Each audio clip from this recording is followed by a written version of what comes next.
The protesting farmers have taken a maximalist position and have refused to withdraw their protests unless the 3 laws are repealed. Is a middle ground possible?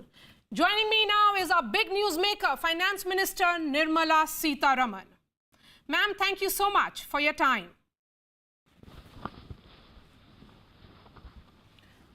Farmers are camping. Good evening, Maria. Thank you, ma'am. Thank you for your time. Farmers are camping in and around Delhi borders for almost 3 weeks, and the government has already held many rounds of talks with them. The Home Minister also intervened last week. Why has there been no headway in breaking the logjam?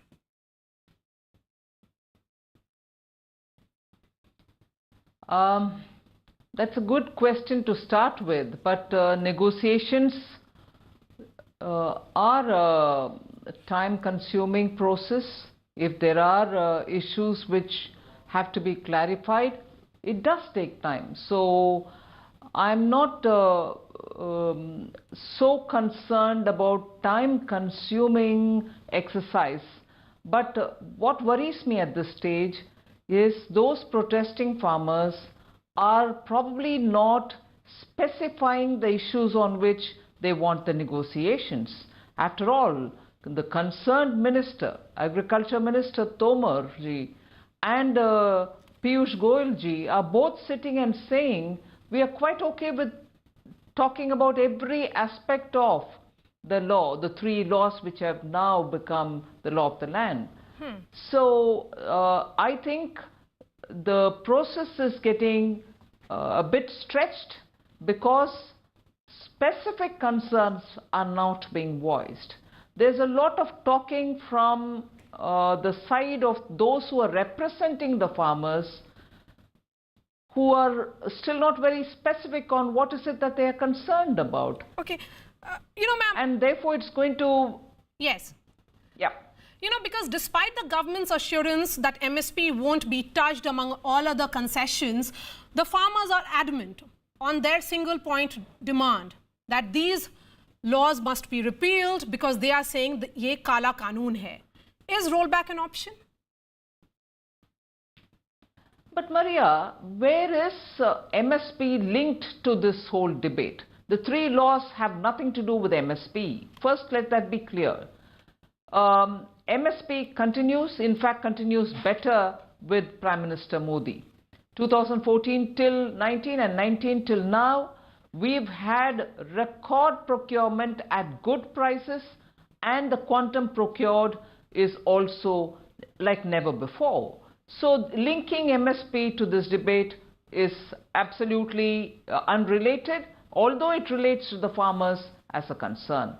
As regards the law, I'd like to say, what about the law in which any of the political opposition parties can stand up and say, no, this is not what we stood for. They all stood for these very things. And today, now, seeing a political opportunity to join a group of farmers who are seeking clarification is just sheer optimism from the side of the opposition parties. Well, we'll be talking about politics in just a bit, ma'am, but because, farmers are saying that MSP for crops be made an entitlement, not mere a policy announcement. How far is the government willing to go to accommodate the farmers' demands? Well, I think it was made very clear that the MSP is not part of the farm laws.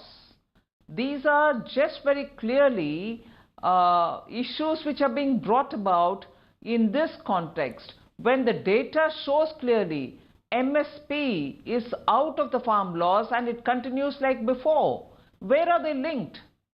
So if this protest is against farm laws, where is the MSP in it? Ma'am, one thought is that why are the farmers of only Punjab protesting? While Punjab is biggest producer of wheat, what about farmers of rest of India? Because farmers in many states, and we have seen those success stories, have welcomed the new laws. Can one set of people force the government to withdraw a national law even if it is for the larger good? Well, first of all, even if it is for the larger good, itself is addressed what is for the larger good? The farming laws are for the larger good. And if there are some farmers who have doubts about it, we can speak about it. So rolling back of the farm law as a demand cannot be on the grounds of larger good. Larger good rests in the fact that farmers all over the country are coming out with clear anecdotal and experiential examples of how they stand to benefit. Didn't you come to know of that particular case of a Maharashtra farmer who, not getting paid in time, approached the district collector in Madhya Pradesh from where the trader was, who got paid because of the district collector ensured that the payment was done in time? So repealing of the laws for the larger good just doesn't hold water. What is the... But if they are asking about some aspects, yeah. Yes, please, go ahead, ma'am. But if they are asking about some aspects of the laws in which they are confused or in which they are not sure, the ministers are ever ready to answer those clarifications. Now, from the press meets of the ministers who have been engaged in this negotiation, whether it is Narendra Singh Tomarji or Piyushji, it's very clear that the representatives who are attending the negotiations on behalf of the farmers are not putting their finger on those specific issues which are causing concern for them. Contract farming exists in Punjab, exists in Maharashtra, where Congress party is in the ruling, and they have never thought of repealing it. Whereas when it is part of a central law, there is so much of confusion about it. It is already existing in Punjab and in Haryana and in Maharashtra and in Gujarat and in Karnataka. So contract farming is not one thing for somebody and one other thing for the central law. Yes, and what is the possible solution? And as regards the prices? To current stalemate, ma'am, because some experts are saying let Punjab decide its own destiny, leave it to the state government entirely. Is that possible? It has also been proposed that the government should completely withdraw free power and other subsidies and in turn put more money directly in poorest farmers' accounts. See, these are solutions which people can come up with. These are solutions which people can come up with because they're not at the negotiating table. And even with Prime Minister Modi and the government of the day in Delhi ready to sit and talk, talking is not happening, whereas protests are continuing even as talking is happening, which itself in principle, if you look at it, defies the principle of goodwill, where if you're starting to talk, please engage in the talk. And if you think that the government is not responding, and in this case responding also in written, the government is on its own given a written reply.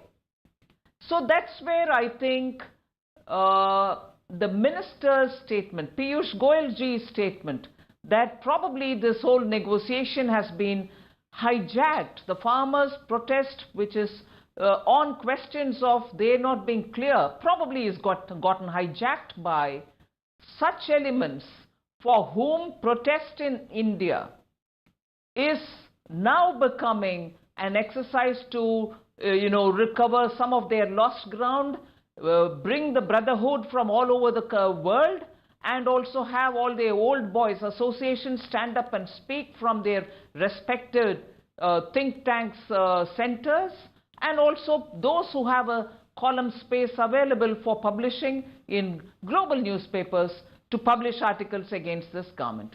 Sum and substance of what I want to say here, Maria, it looks as if these are all windows of opportunity for those disgruntled elements which are hijacking every protest to destabilize this government. Ma'am, since you're talking about this, the protesters have been linked to Khalistanis, they have been called ultra-leftists and Maoists. These protests have been dubbed as also those by rich farmers and middlemen or commission agents. Would you agree that these accusations have further vitiated the atmosphere and it is in fact leading to perhaps mistrust? Maybe, because that can be one of those arguments which the farmers can say, oh no, look, this is what we are being dubbed as, and so on. we have not stopped talking with them. They are welcome to come and sit and talk as farmers. But if you, as media, for instance, are able to go to the ground and see the kind of demands which are getting latched on to this protest, and also the letters which have gone to the negotiating ministers, now adding on issues which have nothing to do with agriculture or the farm laws. You know, release so-and-so who's being held for some other, Naxal-related crimes. Release so-and-so who has been working on some other issue which has nothing to do with the farm-related issues, but Article 370. Who is doing all this? I call upon the farmers who want to engage with the government to distance themselves from these elements and say, we have nothing to do with them, we are here as farmers, we want to talk with our elected government. I would honestly request farmers to please distance themselves from those who are latching on to every protest in this country only for them to take out their frustration that they are not able to, win a political argument against this government because this government is doing everything transparently. Now, if each of them are, shopping from one to another protest because they have something personal, visceral against the Prime Minister, I think this is the time that the farmers who are genuinely coming from all parts of Punjab and Haryana and so on, it is time for them to distance themselves from these elements. You know, ma'am, the Prime Minister has said reforms will give farmers new markets, access to technology, help bring investments in agriculture. A majority of agriculture economists agree that farm bills were long overdue for agricultural reforms. Despite its best intentions, would it be fair to say that the government failed in communicating the message to the farmers and the finer points were lost in translation? Well, there's always a reason that we can look at for any developing situation. The government, not just this government, for last 20 years, governments of different colors and hues have had this discussed, have had this, looked in through various committees. Various committees have gone through several iterations, and after that, it had come to the parliament. In Lok Sabha, it was elaborately discussed, and the minister gave point-on-point answer for every question of the opposition. And the Agriculture Ministry has come out with the data to show how many stakeholder consultations had happened, how many farmers were engaged in this conversation, and if all that happened, post which the Punjab government also chose to say, right, we are going ahead with our own laws. We have not treaded, we as Government of India have not treaded onto the state list at all. These farm laws are invoking that which is in the central list. And that central list pertains to trading in agricultural commodities, which is entirely center's business, and trading happening between states. So interstate trading of farming goods, farm goods, are very much within the realm of the central list. And it is only that we've done. Your APMC, which comes from the State Act, is intact. Right. And from the center, the MSP is intact. Where is any state's domain being encroached by the center? You know, the government did put out some data on the number of training and webinars that were held with the farmers from June to November. If the process was so consultative, why did it come via the ordinance route during pandemic? During the pandemic, we were very clear that this has gone through its process, and we should, during the pandemic itself, with the kind of rural resurgence we saw, with the kind of contribution that farmers were making to the economy despite the corona, if reforms for benefiting them is not happening because it's pandemic, how unfair is that? We were trying to reform the labor laws. That also happened during the pandemic. We came up with 1 lakh crore for agricultural infrastructure. Why won't you want to ask me as to why I'm giving 1 lakh crore during the pandemic for agri infrastructure? It is like that.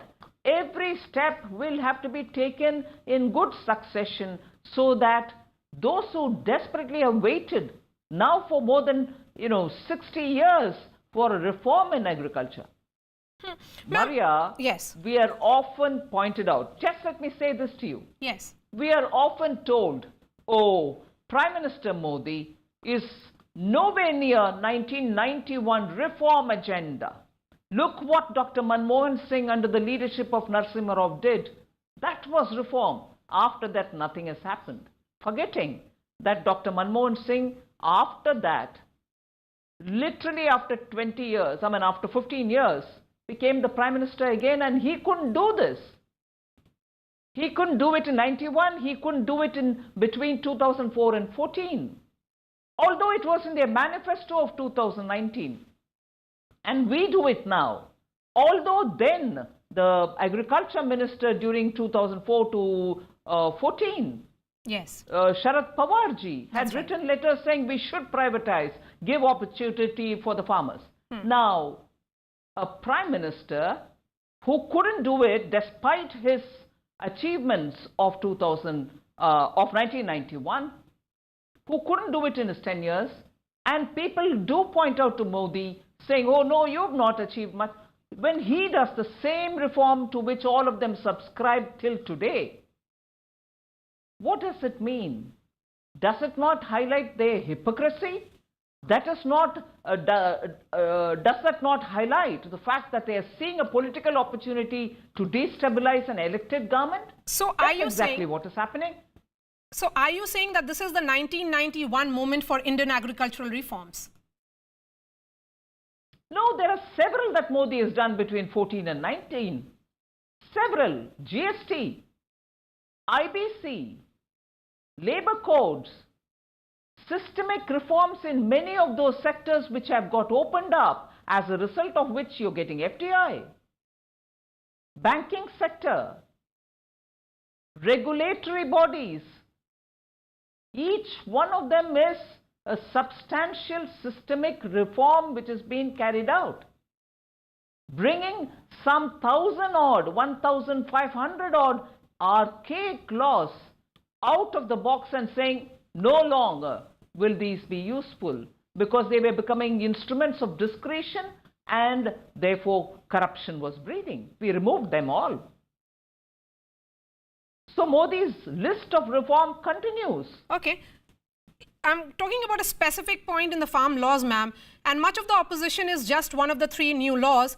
In this is the most contentious seems to be about the Farmers Produce Trade and Commerce Promotion and Facilitation Act, or the FPTC Act. It is the FPTC Act and its provisions that are seen as weakening the APMC mandis. It permits sale and purchase of farm produce outside the premises of APMC mandis. Will there be a rethink on this? Maria, what is the wrong about it? If the farmer is given a choice to sell in the mandi or outside, and if MSP continues, the comfort of MSP continues, he chooses to sell where he wants to. And I'm a bit worried about this very patronizing attitude of, people saying, oh no, what if outside the mandi price is lesser than the MSP? The farmer will be forced to sell. I'm sorry, look at the Indian farmer. In spite of COVID, he didn't wait for any of the opposition parties to support or stand by him or anything. He is going on doing his work. And he is deciding on his crop. He is producing. You think he won't be smart enough to know whether he wants to sell in the mandi or outside? A Congress party and others in the opposition wanted the APMC to be disbanded. Yes. We have not disbanded it. And in spite of that, the argument is, what if they sell outside of the mandi? Hurry, you were going to disband the mandi itself. What are you asking about the mandi and outside the mandi now? Your written statements in your manifesto clearly say we want to disband the APMC. Today, we've not disbanded it. But you're saying, oh my God, the farmer will go outside of the mandi and sell? If it makes economic sense for the farmer to go outside and sell it, so be it. He should be having the choice. Okay. Why are we speaking for him? Okay, ma'am, what would be the fiscal cost if MSP is made mandatory? Because once this is made mandatory, many other states would start questioning the procurement policy, which favors a handful of states.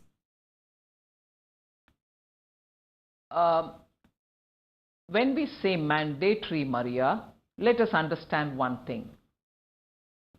If there has been one crop season within a year, that is 12 months, there are 2 in a year. If the MSP has not been provided in even one crop season, then there's a reason to doubt that MSP may not continue, and therefore there's this fear that you might altogether let it go and you want to hardwire it. But I'm telling you that even now, the maximum procurements are happening even as we speak. So, I can't understand. And also, look at what the Prime Minister has done. As soon as he came to power, he said, look, I want to double the farmers' income by 2022. He's putting money into their accounts, direct benefit transfer of 6,000 rupees. Fertilizer subsidy is given, and not one state saw in the last 6 years a day's shortage of fertilizer supply. I have this time, during the Atmanirbhar package, given 65,000 crores for fertilizer for this year. And in the 6 years, we've not had a shortage of fertilizer, subsidized that is.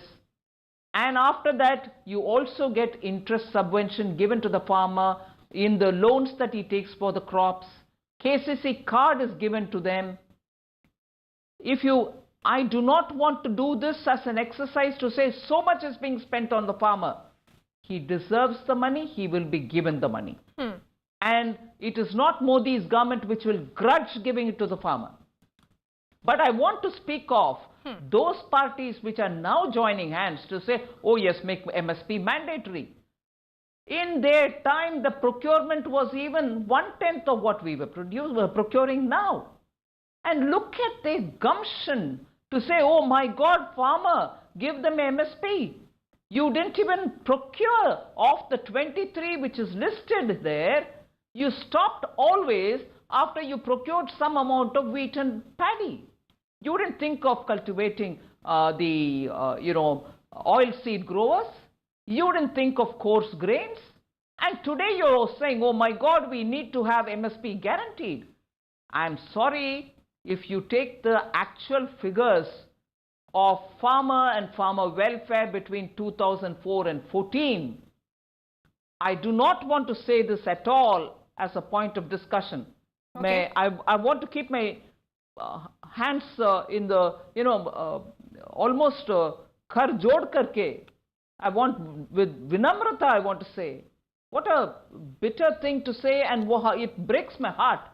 Between 2004 and 14, Maria, the number of suicides of farmers who could not bear the burden. At that time, none of them did anything concrete, not even 10% of what Prime Minister Modi has done. Yes. Put money into their account, ensure fertilizer, give raw material, open up for marketing, open up for them to... Look at the variety of things which are all coming for the farmer. They're just not able to digest the fact that there is a comprehensive farmer welfare approach of this government. Last question to you, ma'am. Today, since you are clearly saying that these were legislations that were mooted by the previous government, the NCP is opposing, and the agriculture minister then was Sharad Pawar batting for these legislations. What will be your message to the farmers even as they continue their protests? Your final word. My final request would be that the farmers should please first detach themselves from those who are making their, political resurgence on their shoulders. Remove them from your protests. Be clear on the specific concerns you have. You're welcome to come and meet the ministers and speak. The ministers are ready to talk to you on every one of the points. Government is willing to hear you. But these kind of temptations which the opposition are trying to put to them is not going to help their cause. Concrete evidences before the farmers, the hard-working farmers of this country, that during their time, not a single thing was in the favor of farmers. Even the so-called 2009-8-9 waiver, loan waiver of the farmers was not even fully given to all of them. I have to remind you that even as latest as Madhya Pradesh's Shri Kamal Nath ji's government could not even give the farmers loan waivers. Trust them, please. Don't trust them at all. Trust them not. Engage with this government. Be clear on what are the kind of things you have in your mind.